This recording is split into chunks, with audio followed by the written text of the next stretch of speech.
In today's era of cutthroat competition and cost cuts, getting the job, that too as a fresher, is the biggest achievement. I believe you understand the term fresher. In the job market, the term fresher means the candidate who is fresh pass out from the college or any educational institution with little or no prior work experience. So keeping this context in mind, clearing campus interview is like a dream come true for almost all students across the globe, because this provides them the opportunity to enter the companies, big or small, without any relevant work experience. Campus recruitment season is like a festival in almost all the educational institutions providing the professional courses. Every student gets the equal chance to appear for campus selections. But it's a fact that not every student leaves the campus with the job in their hand. Have you ever thought why? And what you can do to increase the probability of your selection? If you have not thought about this, then I'll suggest all of you to watch this video till the very end, as this video is going to be very informative and will definitely increase your chances to get selected. So don't miss this opportunity. My lead character of this video, Amit, was about to enter the final semester of his course. He was a good student, but somewhere he was worried and was thinking whether he will be able to get the job through the campus placement this year, which was scheduled in 2 months from now. He knew about the stiff competition he may have to face, as the number of job openings were less this time. He was aware of the current market trends and how companies were hesitant to hire students from the campus. But still, he was fortunate that this year too, there were some good companies who actually agreed to visit their campus. The good part was, he proactively thought of reaching out to his senior Chetan. Chetan was about 8 to 9 years senior to Amit, and they have met during the last year alumni meet. Since then, Amit used to call Chetan for some advice and suggestions. He thought Chetan would be the right person who can guide him in this case, as he was already working in the multinational company. He thought Chetan's experience would be very helpful to him, and then he decided to call him the next morning. Next morning, Amit called Chetan. Chetan was very happy to see Amit on the other side, and he said, "How are you, Amit?" "I'm fine, sir. How about you?" "I'm also doing good." "Tell me, how did you call me today? What can I do for you?" Amit replied, "Sir, I need your help." "Yes, please tell me." Amit said, "Sir, our campus placement is scheduled in 2 months from now, and I'm a little worried. What should I do to increase my chances to get selected? As you know, the current job market, nobody wants to hire freshers, and we are fortunate that some good companies have agreed to visit our campus this year, and we are very thankful to our TNP cell, and I don't want to lose this opportunity. For this reason, I have called you." Chetan smiled and said, "I understand, Amit. You are right, it is difficult to get the job in the current market scenarios, but it is not impossible also. I can give you some tips which can be very useful to you." Amit said, "Yes sir, I need that. Please tell me." "Okay then, so listen to me carefully. Every campus placement interviews has maximum 3 phases, almost most of the time. It starts with written test, then the group discussion. Mostly this is kind of a common practice in most of the good companies, which will be followed by interview. The first 2 phases are kept to filter out the candidates, so that the fewer candidates appear for the final interview round, and this helps the interview panel to take the right decision. Before we dive into the tips and tricks of these phases, let me tell you about some pre-work which every student should do. You should gather the information of the companies who are scheduled to visit your campus. You should understand the job description or role for which they are planning to visit. This information you can get it from the TNP cell, or you can talk to your seniors who are already there in that company. Then visit their website and see what kind of products or services they deal with. You should do a thorough research. You should also do the skill gap analysis to see what gaps you may have based on the role description. By skill gap analysis, I meant you should know your strength and weakness in terms of your hard and soft skills which are relevant to the job. Once you have all these informations, then the actual preparation starts. Remember, coming 2 months are going to be tough for you, and you should not shy away from working hard. Then let's start on the first phase, which is written test. Mostly these written tests will comprise of aptitude questions. This will test your reasoning capability, how quickly you can think about different ways to solve a certain problem. It's all about speed and accuracy, and you will be surprised that most of the questions will be very much fundamental in nature, but with some twist. There are many resources available over the internet which can be used to practice. It will have some technical questions also, which will be directly related to your course and the role for which this company has come to your campus.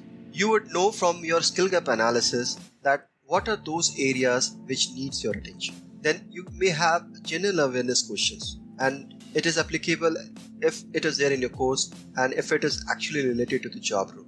And the key for success in this particular phase is only practice, practice and more practice. There is no substitute for this. Now comes the second phase, the group discussion. This phase is very interesting and at the same time it is challenging too. Group discussions checks your communication skills, interpersonal skills, analytical skills, your reasoning ability, can you take initiatives or not, your assertiveness, and can you work in a team or not. So now there are some pre-works which are needed before the group discussion. You should make a list of all the prevalent topics related to group discussion which are making the rounds over the internet. You can even ask your TNP cells and seniors about the historical topics categories. You should make a habit of reading newspapers, books and magazines. Do the research on these topics. This will provide you the knowledge and the talking points and will definitely boost your confidence. Remember, you will not be able to speak if you don't have any idea about the topic which will be debated on that day. So keep your ears open all the time. Know your competitors. I know this is not easy, but potentially you may be knowing about your friends who will definitely cross the written test hurdle. Your next step should be to know their strength and weakness in terms of their knowledge about the prevalent topics, their command over the English language, public speaking, and their presentation skills. You should start working on gaining more confidence over the English language. You should be grammatically correct while speaking. It's not necessary that you use complex words during your conversation. You can still convey your thoughts in simpler words. You should work on your fear of public speaking if you have. Form a group of your friends and can practice the group's discussions with them. And this is very important. Keep the group size to the maximum of 7 people. Now, there are some tips to follow on your group discussion day. Group discussion rule: allow you to speak in favor or against the topic. Once the topic is announced by the administrator, you may be given some time, around say 3 to 5 minutes, to list down your points. Use this time very carefully. You can volunteer to start the discussion. This can be rewarding, but at the same time it can be risky too. You should not mislead the discussion. You have to ensure that there is a link between the topic and your points, and never try to fake yourself. Chances will be very high that your group partners may not allow you to speak, and it is quite natural. You should know when to interject into the discussion, and this will come through practice. While interjecting into the discussion, you can start with the question. Question will attract the group attention. Always look into the eyes of the participants while speaking. Your body language, your voice tone will play a vital role there. So you have to be positive and you should be expressing your opinion firmly. So you have to be assertive. If you are able to steer the discussion, this will show your leadership abilities. This does not mean that you don't allow other members to speak. You have to be a good listener also. So be receptive. And most important thing, don't give up. You can make multiple entries. So you have crossed the group discussion phase, then comes the final round, personal interview. Most of the time, this is mix of technical and HR round. So there are some pre-work before the interview itself. The first thing is you should start preparing your introduction in advance. Generally, this will include your name, brief on your educational and family background, strong subject from your course, and this will entice your interviewer to ask questions from these subjects, and it is definitely going to help you a lot. You should include your hobbies like book reading, sports, traveling, coding, whatnot. Mention the book name in the specific if you have read one in the recent past. This can give some talking points to the interviewer, and definitely this is also going to help you a lot. You should also include your long-term and short-term vision in your introduction. If you have participated in any conferences or technical competitions, you should mention that. So this is all about the introduction. And you can share your introduction with your best friend and ask him to give feedback to you. This will help you make the necessary changes before the interview day. Practice your introduction multiple times. Now comes, you should prepare a professional resume. There are a lot of templates available over the internet. Search for the right one and make one professional resume for yourself. Based on the skill gap analysis which you did earlier, you should start focusing on your weak areas. Prepare that well. It will require your time and effort. you should make your genuine effort here. Make a list of all possible questions which interviewer may ask, like questions on your strong subject, questions on your weak technical area. You can take help of your friends in this. Questions around your final year project, question around your participation in the technical competitions, questions on your short-term and long-term goals. And if you have done any certification, then you should be preparing question on that too. So this was all about the pre-work which you should be doing before the interview day. So now there are some tips to follow on your personal interview day. I can understand your anxiety, but remember, interviewer is also a human being like us. So before entering the interview room, you should leave your fear behind. Keep one thing in mind, just in 45 minutes or 30 minutes time, interviewer cannot judge each and everything about you. This is why if your semester CGPA is good, then this will increase the probability of your selection. Be confident. If you have prepared well, it is very unlikely that you will get into any problem on that day. You should maintain your calm and eye contact with the interviewer. You should listen to the question carefully and then pause for 2-3 seconds before answering. You should be confident enough while answering those questions.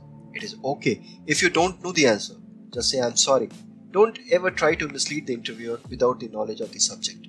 You should wear business formals on your interview day. Your formals should be clean and properly ironed. This matters a lot. An interviewer may think that if you cannot take care of yourself, then how will you take care of their work? Remember, first impression is the last impression. You should always carry your pen and a copy of your resume along with you. Interviewer will test you for your attitude towards learning, how flexible you are you receptive to change, can you gel with their team, what is your values, how is your interpersonal skills, how serious you are to get the job, your communication skills, how long you can stay with the company if they choose to offer you, what is important for you, money or knowledge. At this stage, I would advise that you should give more value to knowledge as money is the byproduct. Chetan continued and said, Amit, I'm sure if you follow these guidelines, your chances to get selected will increase multifold. I wish you best of luck for your preparations and finally getting selected to your company of choice. Amit was very happy. He said, Sir, whatever you told me today was very much descriptive and to the point, and I see a lot of value in that. And he was also happy that he chose to call Chetan today. He thanked Chetan for taking out his time from his busy schedule. He hung up the call with the determination that he will follow these guidelines and prepare well for the campus selection process. If you believe that this video has added any value to you, then I would request you to like, share and subscribe this channel. Till then, I will wait to meet you again with a new and interesting video.